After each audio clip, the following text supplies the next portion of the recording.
नमस्कार साथियों, गौरव ज्ञान धारा में आपका स्वागत है। आज स्कूल लेक्चरर की अपन 32वीं क्लास पढ़ने जा रहे हैं। क्लास थोड़ी सी लेट है क्योंकि थोड़ा सा मौसम भी खराब है और थोड़ी सी अन्य कुछ समस्याएं हैं। सबसे पहले मैं बता दूं कि जो विद्यार्थी प्रैक्टिस कर रहे थे जीजीडी के ऐप से और अभी प्रैक्टिस नहीं कर पा रहे हैं, उन्हें चिंता करने की आवश्यकता नहीं है। कुछ टेक्निकल इश्यूज हुए हैं ऐप के अंदर, क्योंकि ये चीजें डिजिटली हैंडल की जाती है, सर्वर होता है, ऐप होता है, बहुत सारी चीजें रहती है। तो कुछ बड़ा टेक्निकल इशू हुआ है। कल शाम से मैं, मेरी टीम, मेरी जो ऐप को संभालती है वो टीम, सभी मेंबर लगे हुए युद्ध स्तर पे उसे सुधारने का काम किया जा रहा है। लेकिन फिर भी कहते हुए मुझे खेद है कि 1 से 2 दिन का समय शायद लग सकता है। और तो फिर भी चिंता नहीं करें आप, हम जितना जल्दी हो सकता है उतनी कोशिश कर रहे हैं। अब क्या इशू कैसे हुआ है, क्या हुआ है, उसके ऊपर ही लगे हुए हैं। लेकिन ये है कि थोड़ा सा मेजर इशू है, लेकिन फिर भी जो है आप लोगों का सहयोग है तो हम इसे उबर जाएंगे, इस समस्या से भी हम निकल जाएंगे।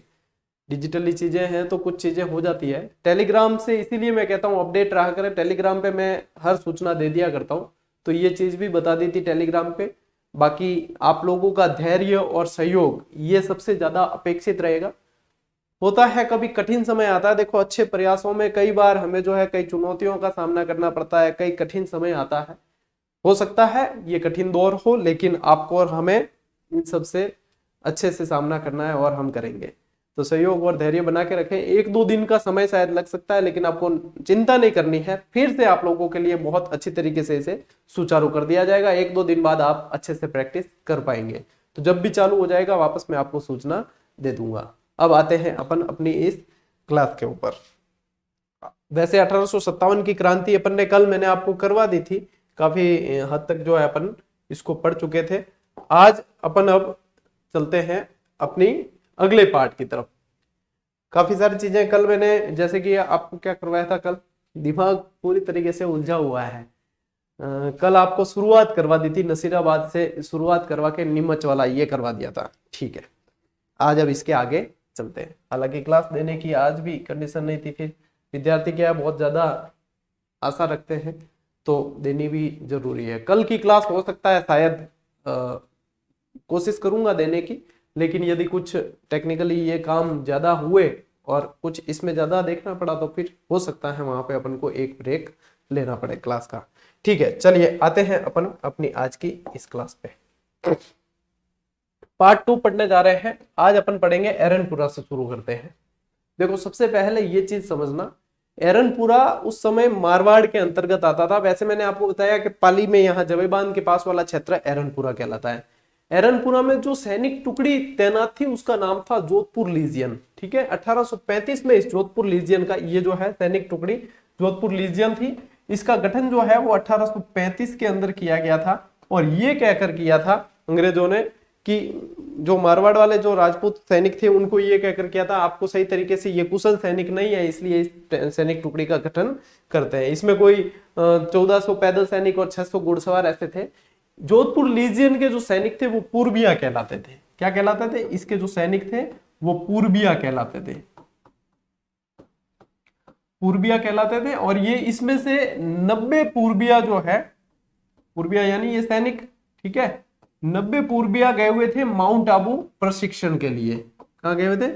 माउंट आबू, क्योंकि माउंट आबू मुख्यालय हुआ करता था और गर्मियों के अंदर 6-6 महीने में रहता था, तो माउंट आबू प्रशिक्षण के लिए गए हुए थे। उसी समय इनको सूचना मिलती है क्रांति की, तो 21 अगस्त के समथिंग इनको सूचना मिलती है। फिर ये वहां से आते हैं और वहां पे आते हैं, फिर ये वहां के मतलब कुछ अंग्रेज अधिकारियों को मारते हुए फिर एरनपुरा आते हैं। और एरनपुरा आने के बाद फिर इनकी खैरवा नामक स्थान पे औवा के ठाकुर खुशाल सिंह से मुलाकात होती है। तब फिर नेतृत्व चला जाता है खुशाल सिंह जी के पास। लेकिन आपको जो प्रश्न पूछा जाएगा उसमें से आपको ध्यान रखना है कि एरनपुरा की क्रांति की डेट क्या थी? 21 अगस्त 1857। क्रांति वहीं कर दी थी इन सैनिकों ने माउंट आबू के अंदर। ठीक है, ये ध्यान रखना है। सैनिक अभ्यास से तो माउंट आबू गए थे, वहीं से विद्रोह कर दिया था। 23 अगस्त को सैनिक एरनपुरा पहुंचते, 21 अगस्त को वहां विद्रोह की शुरुआत कर दी थी, वहां के अंग्रेज अधिकारियों को मारकर 23 तारीख को ये पहुंच जाते हैं एरनपुरा।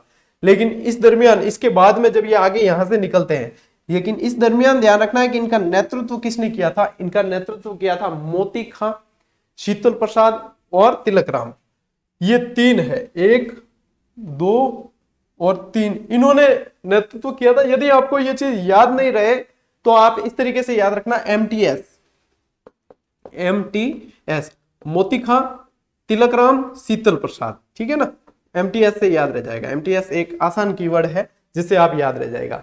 फिर यहाँ के जो क्रांतिकारी यहां से निकल के जाते हैं, चलो दिल्ली मारो फिरंगी का नारा देते हुए आगे बढ़ते हैं। खैरवा नामक स्थान पे अहुआ के ठाकुर खुशहाल सिंह जी से मुलाकात होती है। यहाँ पे इनकी मुलाकात होना इनके लिए अच्छा था, क्योंकि उस समय जोधपुर के शासक और खुशहाल सिंह जी के बीच बनती नहीं थी, ठीक है ना, उस समय इनके बीच में बनती नहीं थी, तो यहाँ पे इनकी मुलाकात होती है, नेतृत्व तो दे दिया जाता है यहाँ।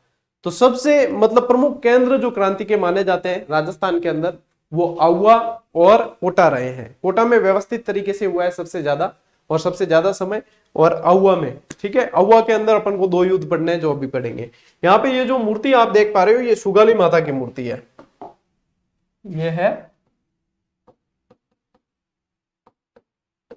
सुगाली माता, जिन्हें ठाकुर खुशहाल सिंह बहुत मानते थे, उनकी इष्ट देवी थी। और जब तक इनको पता था कि सुगाली माता का आशीर्वाद है, इनको कोई हराने वाला नहीं है। तो बाद में फिर रॉबर्टसन आता है, वो होम्स आता है, होम्स आके इस मूर्ति को तोड़ के बांगड़ संग्रहालय में वहां ले जाता है। 10 तीर और 54 हाथ वाली मूर्ति इसे कहा जाता है। क्या कहा जाता है? यहाँ पे 10 तीर और ये 54 हाथ, ये देख पा रहे हो आप यहाँ 54 हाथ। तो यहाँ पे मैं लिख भी देता हूं 10 तीर 54 हाथ वाली देवी, ठीक है। इसे जो है 1857 की क्रांति की देवी भी कहा जाता है कि क्रांतिकारियों पे इनका आशीर्वाद था। अहुआ एक प्रमुख केंद्र रहा है, पाली मारवाड़ के अंदर आता उस समय, और अहुआ प्रमुख केंद्र रहा है क्रांति का, क्योंकि यहाँ पे नहीं करते भी 6000 क्रांतिकारी इकट्ठे हो गए थे। सभी जगह से सहायता लेते लेते 6000 क्रांतिकारी इकट्ठे हो गए थे।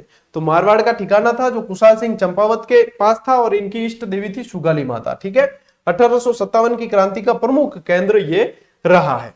तो इस स्लाइड में आप लोगों को जो चीजें याद करनी है और जो चीजें समझनी है वो सही तरीके से मैं आपको बता चुका हूं। अब चलते हैं अपन अगली स्लाइड की तरफ। अब देखो अब क्या हुआ, यहाँ पे आपको 2 युद्ध याद रखने, एक तो याद रखना है बिथोड़ा का युद्ध, एक याद रखना है चेलावास का युद्ध। तो बिथोड़ा के अंदर देखो 1, 2 और 3, बिथोड़ा, इसमें कंफ्यूजन इसलिए होता है, बिथोड़ा में 3 अक्षर है, कम अक्षर है वो पहले हो गया, ज्यादा अक्षर है वो बाद में हुआ है। चेलावास वाला जो है वो 18 सितंबर को है, और बिथोड़ा वाला जो है वो आपके 8 सितंबर को है दोनों सितंबर में। और लड़े किससे? दोनों में जोधपुर वाले जो राजा हैं उनसे लड़ाई होगी, ये मैन ध्यान रखना है, और सामने अंग्रेज होंगे, ठीक है। तो बिथोड़ा का युद्ध होता है 8 सितंबर 1857 को। किसके मध्य हुआ? क्रांतिकारी और मारवाड़ की सेना के मध्य। मारवाड़ यानी जोधपुर, उस समय का जोधपुर, ये मारवाड़ जहां लिखा आएगा वो ये समझना है जोधपुर। जोधपुर के महाराजा थे तखत सिंह उस समय, ठीक है। तो यहाँ पे क्या है, क्रांतिकारियों को बहुत जगह से पहले सहायता मिल गई थी। कहां से मिली? गुल्लर के ठाकुर बिशन सिंह जी से, तूलगिरी के ठाकुर जगत सिंह जी से, आसोप के ठाकुर शिवनाथ सिंह जी से, जिनके नेतृत्व में बाद में आगे भी बढ़े थे ये दिल्ली की तरफ, बांतावास के ठाकुर प्रेम सिंह जी से, आलनियावास के अजित सिंह जी से, बांसवाना के चांद सिंह जी से, लांबिया के पृथ्वी सिंह जी से, और बोगावा के जोध सिंह जी से, ठीक है ना। अब सलुम्बर और कोठरिया के जो ठाकुर थे उनकी भी सहानुभूति क्रांतिकारियों के प्रति थी, लेकिन प्रत्यक्ष रूप से इस समय सहायता नहीं कर पाए थे। बाद में इनको शरण देते हैं अहुआ के ठाकुर को, कोठरिया के जोध सिंह जी वो बाद में देते हैं शरण, लेकिन पहले इनके प्रति जो सहानुभूति बहुत रखते थे। लेकिन कहीं ना कहीं उदयपुर के जो स्वरूप सिंह जी थे वो कहीं ना कहीं अंग्रेजों के पक्ष वाले थे, तो इसलिए वो प्रत्यक्ष सहायता नहीं कर पाए थे, ठीक है। तो ये सारे मिलकर है ना, लगभग इनके क्रांतिकारियों में यहाँ पे हो गई 6000 की सेना हो गई, ठीक है। 6000 क्रांतिकारी इकट्ठे हो गए। तब जैसे ही अंग्रेजों को पता चलता है तो वो जोधपुर वाले राजा को कहलवाते हैं कि भैया वहां पे इकट्ठे हो रहे हैं, गैदरिंग हो रही है सैनिकों की, तो आप इनका कुछ इलाज कीजिए। वो क्या करते हैं, वहां से एक तो कर्नल हीथकॉट, ये तो अंग्रेज था ही, फिर कुशलराज सिंह भी, और अनार सिंह, इसे अनोड सिंह भी लिखा मिलेगा कई जगह आपको, ठीक है, किलेदार था ये अनोड सिंह। इनके नेतृत्व में सेना भेजते हैं, बराबर की भिड़ंत होती है, अनोड सिंह मारा जाता है, ठीक है। यहाँ पे अनोड सिंह मारा जाता है। तो यहाँ पे विजय किसकी हो जाती है? खुशहाल सिंह जी की विजय होती है, यानी कि क्रांतिकारियों की विजय होती है। जब विजय होगी तो अंग्रेज वापस इनको दबाने के लिए प्रयास करेंगे, तो अंग्रेज क्या करते हैं, एक और सेना भेजते हैं। अब अंग्रेज मतलब इससे अच्छी सेना भेजनी पड़ेगी, मनोहर सिंह से काम बना नहीं, तब अंग्रेज जो है फिर किसको भेजते हैं, पॉलिटिकल एजेंट वहां का मैकमोशन और पैट्रिक लॉरेंस, खुद अजमेर से रवाना होता है पैट्रिक लॉरेंस। पैट्रिक लॉरेंस तो एजीजी था यहाँ का, और ये था पॉलिटिकल एजेंट। ये क्या था, ये पॉलिटिकल एजेंट, और ये था एजीजी। अब ये दोनों आते हैं और सामने वही खुशहाल सिंह चंपावत प्लस क्रांतिकारी। क्रांतिकारी है, इनका नेतृत्व ही खुशहाल सिंह चंपावत ने किया। ये युद्ध होता है, चेलावास का युद्ध कहलाता है। ये युद्ध होता है आपके 18 सितंबर, ठीक है। मैंने यहाँ पे डेट लिखी नहीं है तो आप लिख लेना, 18 सितंबर।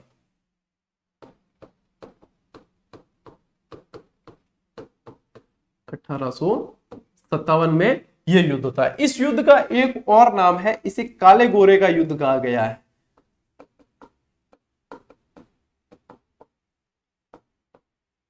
काले गोरे का युद्ध, काले अपन गोरे अंग्रेज, ठीक है, ये काले गोरे का युद्ध यहाँ पे कहा गया है इसे। तो यहाँ पे इनकी लड़ाई होती है और ये मैकमोसन जो है वो मारा जाता है, ठीक है, इसकी हत्या होती है। और यहां से इसकी हत्या करने के बाद में ये तो किसी तरीके से बच बचा के यहां से निकल जाता है, लेकिन इसकी हत्या करने के बाद में इसका जो है सिर वो अहुआ के किले के द्वार पर लटकाया जाता है क्रांतिकारियों द्वारा, ठीक है। और फिर क्रांतिकारी यहाँ के लोकगीतों में एक गीत भी गाया जाता है कि ढोल बाजे चंग बाजे भले बाजे बाक्यो, मार के एजेंट को दरवाजे पे टाकियो। ये कौन था, पॉलिटिकल एजेंट, तो मार के एजेंट को दरवाजे पे टाकियो। ढोल बाजे चंग बाजे भले बाजे बाकियो, मार के एजेंट को दरवाजे पे टाकियो। ये यहीं से गीत प्रचलन में आया है। मैकमोसन को मार दिया और अवादूर के दरवाजे पर लटका दिया। फिर इसके बाद क्या होगा, इसके बाद फिर बड़ी सेना भेजनी पड़ेगी। ये लॉरेंस यहां से भाग जाता है, ठीक है। फिर इसके बाद में क्या हुआ, इसके बाद में फिर बड़ी एक और सेना कुछ समय बाद में भेजी गई, जो होम्स के नेतृत्व में भेजी गई। कुछ डीसा से वहां से सैनिक आए, कुछ और दूसरी जगह से आए, तो होम्स के नेतृत्व में जनवरी 1858 में सेना भेजी गई। और डेट यदि पूछे तो ध्यान रखना 20 जनवरी। फिर खुशहाल सिंह चंपावत इस समय जब जीतने की आशा नजर नहीं आ रही थी, तो फिर यहाँ पे लांबिया के ठाकुर पृथ्वी सिंह जी के नेतृत्व में दुर्ग का भार सौंप कर सलूम्बर की ओर चले गए। तो यहाँ पे ये प्रश्न बन सकता है कि किसको भार सौंप के गए थे। अब आने वाले समय में अपन को एक स्टेप आगे चलना है। किसको सौंप के गए थे, तो पृथ्वी सिंह जी को सौंप के गए थे। कौन, खुशहाल सिंह जी अपनी पृथ्वी सौंप के गए थे, यानी अपना जो किला है, अपनी जो जमीन है, जागीर है, वो सौंप के गए थे पृथ्वी सिंह जी को। पृथ्वी सिंह जी कहाँ के थे, लांबिया के थे, ठीक है, ये ध्यान रखोगे। फिर देखो कोठरिया के जोत सिंह जी है, इन्होंने खुशहाल सिंह जी को शरण दी थी, ठीक है। ये सलूम्बर की ओर बढ़ते हैं, यानी मेवाड़ की तरफ बढ़ते हैं। फिर सलूम्बर, यहाँ पे कोठरिया के जो जोत सिंह जी है, इन्होंने इन्हें शरण दी थी। बाद में 8 अगस्त 1807 को ये आत्मसमर्पण कर देते हैं, कौन, खुशहाल सिंह जी। और इनके लिए जांच आयोग बिठाया जाता है, मेजर टेलर आयोग। की पॉइंट, सीधा टू द पॉइंट बता रहा हूं मैं आपको, ये सीधे सीधे आपको याद करना है। मेजर टेलर आयोग बिठाया जाता है, और ये टेलर आयोग की मतलब रिपोर्ट पर 10 नवंबर 1860 को खुशहाल सिंह जी को रिहा कर दिया जाता है। और 1864 में उदयपुर में इनकी मृत्यु होती है। ये खुशहाल सिंह जी का रोल था और ये खुशहाल सिंह जी का नेतृत्व था, ठीक है। आगे बढ़ते हैं। अब एक और प्रमुख केंद्र कोटा। कोटा के अंदर शासक थे राम सिंह जी द्वितीय। राम सिंह जी द्वितीय की यहाँ पे हालत खराब हुई थी, क्योंकि राम सिंह जी द्वितीय को एक तो नजरबंद कर दिया गया था, खुद के ही महल में नजरबंद कर दिया गया था। जब यहाँ का जो पॉलिटिकल एजेंट था मेजर बर्टन, वो पहले नीमच में गया हुआ था सैनिक विद्रोह को दबाने। जब वो वहां से यहाँ पे आता है, तब यहाँ के कुछ किलेदार और कुछ क्रांतिकारियों के लीडर थे, उनको गिरफ्तार करके सौंपने के बारे में कहता है, जिसमें से जयदयाल और मेहराब खां ये मुख्य थे। जयदयाल भटनागर और मेहराब खां, जयदयाल भटनागर, हरदयाल भटनागर, 2 भाई थे। इनमें मुख्य रोल जो था वो जयदयाल भटनागर और मेहराब खां। इनको इन बात की सूचना पता चल जाती है, जयदयाल और मेहराब खां को सूचना पता चल जाती है। ये बाद में सैनिकों का नेतृत्व करते हैं और विद्रोह कर लेते हैं। यहाँ पे देखो जो डेट है वो 15 अक्टूबर 1857 है। कौन था, मेजर बर्टन, और शासक कौन था, राम सिंह। ये सीधे सीधे बनने वाले प्रश्न है। क्रांतिकारी जयदयाल और मेहराब खां के नेतृत्व में थे। क्रांतिकारियों ने मेजर बर्टन, फ्रैंक ऑर्थर इसके पुत्र थे, और डॉक्टर सैंडलर कॉटम की मौत, इनको मौत के घाट उतार दिया। मेजर ये जो शासक राम सिंह है, ये इन्हें बचा नहीं पाया, और राम सिंह जी के साथ में और भी मतलब बुरी हालत ये हुई कि इनसे जबरन एक लेटर साइन करवाया गया, जिसमें यह भी लिखा था कि इनकी इच्छा से इनकी हत्या की गई है अंग्रेजों की। जबकि ये तो बचाना चाहते थे लेकिन बचा नहीं पाए थे। राम सिंह जी को खुद नजरबंद कर दिया था इन्होंने, ठीक है, ये चीज भी ध्यान रखना। फिर वहां के जो वहां के एक मंदिर के महंत है, उनकी मध्यस्थता से इनके बीच में संधि भी करवाई थी। महाराव राम सिंह को 6 माह तक नजरबंद रखा गया, और ये जब इनकी रक्षा नहीं कर पाए थे मेजर बटन और इनके पुत्र और इनकी, तो इनकी जो है तोपों की सलामी दी जाती थी। तो इनकी तोपों की सलामी 17 से घटाकर 13 की भी गई थी। जब इनकी यह हालत हो गई कि यहाँ पे ये रक्षा नहीं कर पाए थे, तो इनकी खुद की रक्षा के लिए करौली का मदनपाल सेना लेकर आया था रॉबर्टसन के साथ में। तो ये चीजें सीधी इंपॉर्टेंट पूछी जाती है। जनरल रॉबर्टसन और करौली के मदनपाल ने क्रांतिकारियों का दमन किया और कोटा को मुक्त करवाया। तो यहाँ पे जो है ये मदनपाल है ना, हाँ मदनपाल, इसको जीसीआई यानी ग्रैंड कमांडर ऑफ इंडिया की उपाधि भी दी गई, और इसकी तोपों की जो सलामी थी वो 13 से बढ़ाकर 17 कर दी गई। तो ये आपको ध्यान रखना है सीधा सीधा। फिर बाद में इनको छुड़ाते हैं, राम सिंह को यहां से छुड़ाते हैं। ये मतलब सबसे ज्यादा समय तक क्रांति चलने वाला केंद्र था, और एक सबसे ज्यादा विप्लव यानी कि सबसे ज्यादा जो घटना हुई वो यहां पे हुई है। मुस्लिम सैनिकों ने सबसे ज्यादा यदि कहीं हिस्सा लिया है तो वो यहां मुस्लिम क्रांतिकारियों ने जहां हिस्सा लिया है वो कोटा ही है। तो ये सारे फैक्ट आपको ध्यान में रखने हैं। अब छोटे छोटे और हैं, जिसमें से एक तो धौलपुर, इनमें सीधे सीधे एक तो राजा ध्यान रखने हैं आपको, और क्रांतिकारियों का नेतृत्व किसने किया। तो ये हुआ है 12 अक्टूबर 1857, राजा भगवंत सिंह जी, क्रांतिकारी देवा गुर्जर, रामचंद्र और हीरालाल। देवा गुर्जर अपने ही जो है मिलने वाले सब लगभग 3000 लोगों को इकट्ठा करके ले आया और क्रांति यहाँ पे की लोगों का, क्रांतिकारियों का नेतृत्व भी किया। तो ये रामचंद्र और हीरालाल, ठीक है। देवराम, देखो देवराम के मुकुट पे हीरा है, ऐसे कर देना।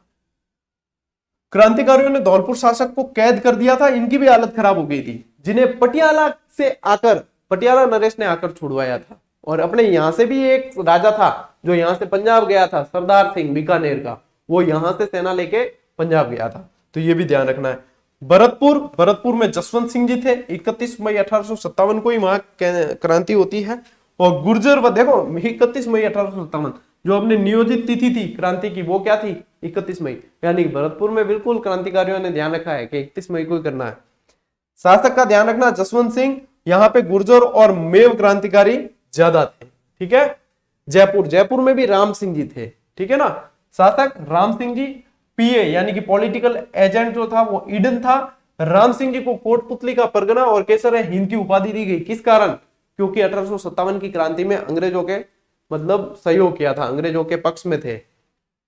यहां पे ध्यान रखना आपको सादुल्ला खां, जिसको वहां से निष्कासित भी किया गया, विलायत खां और उस्मान खां को बंदी बनाया गया। ये नाम पूछे जाएंगे, सादुल्ला खां, विलायत खां, उस्मान खां। अब ये नाम है, इसका मतलब ये नहीं है कि सबसे ज्यादा मुस्लिम वाला सवाल आ जाए तो आप जयपुर करके हो, नहीं, उसमें तो कोटा ही करना है। सादुल्ला खां यहां ध्यान रखना है, और फैजुल्ला खां आ जाए तो आपको ध्यान रखना अलवर। अलवर में 2 नाम ध्यान रखना है, एक तो फैजुल्ला खां और एक बन्ने सिंह या विनय सिंह। ये अलवर के अंदर आपको कि इनका संबंध कहां से था, तो ये अलवर से था, ये ध्यान रखना है। बूंदी और क्रांति, महाराव राम सिंह जी थे यहां पे भी। देखो राम सिंह जी कहां थे, बूंदी थे, कोटा थे और जयपुर थे। ऐसा नहीं कि जयपुर और बूंदी के एक ही, अलग अलग है। अंग्रेजों का साथ इन्होंने भी नहीं दिया। और वीर सतसई किसने लिखी, सूर्यमल मिश्रण। वीर सतसई के अनुसार बूंदी राजकोट से तात्या टोपे को 7 लाख लूटने दिए। तात्या टोपे आया था, ठीक है, वहां पे भीलवाड़ा से प्रवेश किया और फिर यहाँ के हर रियासत में गया है मदद के लिए, जैसलमेर को छोड़कर। तो ग्वालियर से आया था ये, आपने को भी पढ़ना पड़ता है तात्या टोपे को, ठीक है ना। तो यहाँ पे ये चीजें आपको ध्यान रखनी है, ठीक है। चलिए आगे बढ़ते हैं। तात्या टोपे और राजस्थान, इसका मूल नाम पूछते हैं जो रामचंद्र पांडुरंग था। पहला प्रवेश पूछा जाता है जो भीलवाड़ा से हुआ, और भीलवाड़ा के अंदर ही कुवाड़ा में एक युद्ध भी लड़ा है रॉबर्टसन के साथ में। दूसरा प्रवेश बांसवाड़ा से होता है। ये कुवाड़ा का युद्ध याद रखना है, और ये कुवाड़ा कहां है स्थान, भीलवाड़ा के अंदर। भीलवाड़ा के अंदर रॉबर्ट से युद्ध भी लड़ा है। रेलायता का युद्ध लड़ा है झालावाड़ के अंदर, ठीक है ना। झालावाड़ के शासक पृथ्वी सिंह जी थे, यहां से रेलायता का युद्ध भी इन्होंने लड़ा है तात्या टोपे ने। तात्या के हस्तक्षेप से सर्वाधिक प्रभावित कोई हुई तो वो टोंक रियासत हुई है, सबसे ज्यादा प्रभावित टोंक रियासत हुई। यदि पूछा जाए कि क्रांतिकारियों में महिलाओं ने भी सक्रिय भूमिका कहां निभाई है, तो वो भी टोंक में निभाई है। ठीक है, ये भी ध्यान रखेंगे। एकमात्र रियासत जहां तात्या टोपे नहीं गए तो वो जैसलमेर थी। ऐसे भी याद रख सकते हो, जैसलमेर आगे गढ़ी पड़न, ठेठ पश्चिमी राजस्थान बहुत दूर पड़ता है, तो क्या इसलिए नहीं गए होंगे, याद रखने का तरीका है। फिर पूरे देखो भटके, सब जगह बहुत जगह भटके हैं, इंद्रगढ़ बूंदी होते हुए ये चारों तरफ भटके हैं यहाँ से। और उसके बाद में फिर जब कहीं भटकते भटकते, क्योंकि चारों तरफ से विश्वासघात करने वाले तैयार थे, अंग्रेजों के समर्थक थे, लास्ट में ये जाते हैं अपने पुराने मित्र नरवर के मान सिंह नरूका के पास, लेकिन उसने भी विश्वासघात किया। 7 अप्रैल 1859 को तात्या को नरवर के जंगलों से पकड़े गए। किसके विश्वासघात के कारण, मैंने यहां लिखा नहीं, नरवर में विश्वासघात किया था मान सिंह नरूका ने, जो इनके पुराने मित्र थे। ठीक है, दोस्त ने दगा दिया था। 18 अप्रैल 1859 को तात्या टोपे को शिवपुरी में, या सिपरी भी कहते हैं कई जगह, सिपरी या शिवपुरी के अंदर फांसी दे दी गई। तात्या को फांसी देने के लिए कि कैप्टन सावर्स ने आलोचना की थी, और यह अब इंपॉर्टेंट सवाल है, यह ध्यान रखना कि इसकी आलोचना किसने की थी, कैप्टन सावर्स ने की थी। और सावर्स कहां था, उदयपुर के अंदर था। ठीक है, ये ध्यान रखेंगे। कुछ विशेष तथ्य और है जिनको भी आपको ध्यान में रखना है, जो सीधे सीधे पूछे जाते हैं एग्जाम के अंदर। ठीक है, आज अपनी क्लास थोड़ी रैपिड चली है, क्योंकि कुछ देखो परिस्थितियां होती कभी कभी, मैं हमेशा ऐसे इस तरीके से भागते दौड़ते क्लास नहीं लेता हूं, लेकिन आज की क्लास लेनी भी जरूरी थी, क्योंकि बीच में अपने गैप आ गया थोड़ा बहुत।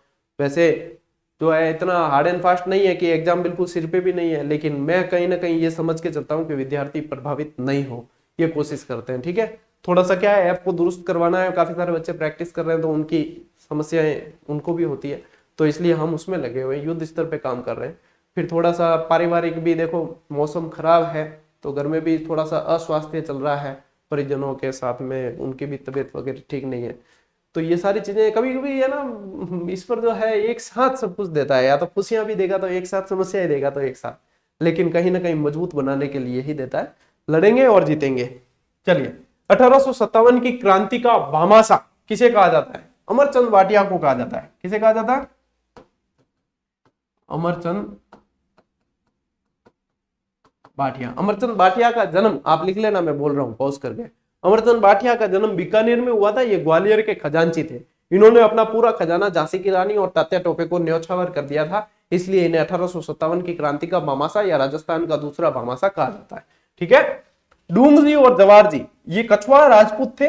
ठीक है, रिंगस सीकर के अंदर इनका यहाँ पे जन्म हुआ है। बाठोट पाटोदा निवासी थे, ये पूछा जाता है कहाँ के निवासी थे, बाठोट पाटोदा निवासी थे। इनके सहयोगी थे लोटिया जाट, करना मीणा, इनके सहयोगी थे, और इन्होंने नसीराबाद छावनी को लूटा है, डूंग जी ने स्पेशली। ठीक है, तो ये पूछे जाने वाले सवाल सीधे सीधे हैं।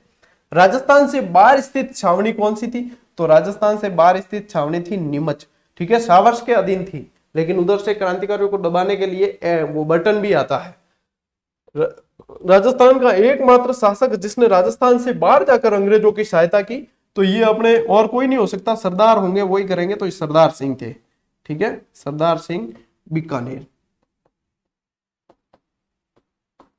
सरदार सिंह बीकानेर थे, वो पंजाब जाके करते हैं काम। राजस्थान का सबसे कम उम्र का शहीद, इसका नाम आपको ध्यान रखना है, हेमू कालानी। हेमू कालानी। माजा प्रवास नामक पुस्तक, ये प्रश्न बना हुआ है, इसलिए ध्यान रखना, विष्णु भट्ट गोडसे की पुस्तक है ये, 1857 की क्रांति पर ही, विष्णु भट्ट गोडसे। सीधा पूछा गया प्रश्न। महिलाओं की सक्रिय भूमिका सबसे ज्यादा कहां रही, टोंक में, सबसे ज्यादा टोंक में सक्रिय भूमिका। सर्वाधिक मुस्लिम सैनिकों ने कहां पे भाग लिया, ये लिया है आपके कोटा के अंदर। ठीक है, तो ये प्रश्न सीधे सीधे जो याद रखना है वो इस तरीके से आप ध्यान रखेंगे। और ये अपनी क्लास आज की पूरी हो चुकी है। टेलीग्राम पे आपको पीडीएफ दे दी जाएगी, और जैसे ही ऐप भी दुरुस्त होता है तो आपको टेलीग्राम पे बता दिया जाएगा। हर छोटी बड़ी अपडेट इसीलिए कहा जाता है कि टेलीग्राम से जुड़े हैं। जो टेलीग्राम से जुड़े हुए हैं वो निश्चिंत है, उनको पता है कि जब जैसे हो जाएगा तो सर बता देंगे, क्योंकि हमें आपसे ज्यादा चिंता रहती है साथियों। तो ये चिंता हमारी है, आपकी नहीं है। आप 1-2 दिन धैर्य रखें, बहुत अच्छी तरीके से हम इस परिस्थिति से भी उभरेंगे। ठीक है, मिलते हैं साथियों अगली वीडियो में, अगली क्लास में। तब तक के लिए राम राम, जय हिंद।